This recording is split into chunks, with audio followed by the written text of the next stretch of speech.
સુરતની કાબોદ્રા પોલીસે દેશી આંખ બનાવટના કટ્ટા અને જીવતા કાર્ટિસ સાથે 2 ઇસમોને ઝડપી પાડ્યા હતા। સુરતની કાબોદ્રા પોલીસ પેટ્રોલિંગમાં હતી ત્યારે બાતમીના આધારે નાના વરાછા ચીકુવાડી બ્રિજ પાસેથી રિક્ષામાં પસાર થતા 3 આરોપીઓને ઝડપી પાડ્યા હતા અને તેઓની પૂછપરછ કરતા તેઓએ પોતાના નામ છોટુ કેશુ, મોનુ કુશવા અને સત્યેન્દ્રસિંહ કુશવા હોવાનું જણાવ્યું હતું। તેઓની ઝડપી લેતા તેઓ પાસેથી દેશી હાથ બનાવટના 2 કટ્ટા અને જીવતા કાર્ટિસ મળી આવ્યા હતા, જેમાંથી પોલીસે આરોપીઓ પાસેથી દેશી કટ્ટા, કાર્ટિસ, મોબાઈલ અને રિક્ષા મળી 3.20 લાખની મત્તા કબજે કરી હતી, જ્યારે દેશી કટ્ટા મંગાવનાર અને મોકલનારાઓને વોન્ટેડ જાહેર કરાયા હતા। સંધાને મહેરબાન પોલીસ કમિશનર શ્રી અનુપમસિંહ ગેહલોત સાહેબ, સેક્ટર 1 સાહેબ, ડીસીપી ઝોન 1 સાહેબ નાઓએ આપેલ સૂચના અને માર્ગદર્શન મુજબ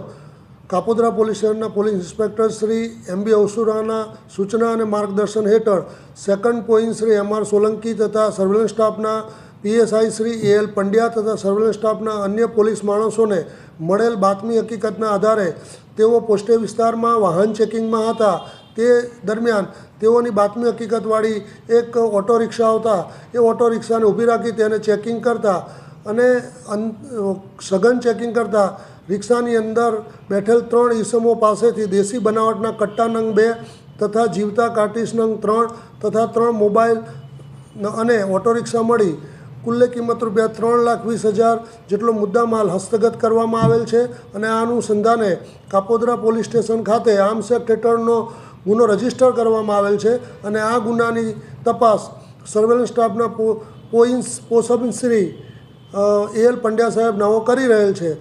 આ ઉપરોક્ત આરોપીઓની જે ધરપકડ કરવામાં આવેલ છે તેઓની પૂછપરછ દરમિયાન એવી હકીકત ખુલવામાં પામેલ છે કે આગામી નવરાત્રિ તથા દિવાળીના તહેવારો આવતા હોય અને તે અનુસંધાને તેઓને કોઈ સારી એવી ટીપ મળે તો મોટો કોગ્નિઝેબલ ગુનો કરવાની યોજના હતી અને આ અનુસંધાને અન્ય 2 આરોપીઓને પણ વોન્ટેડ જાહેર કરવામાં આવેલ છે અને હાલ આ ગુનાની તપાસ તજવીજ ચાલુ છે।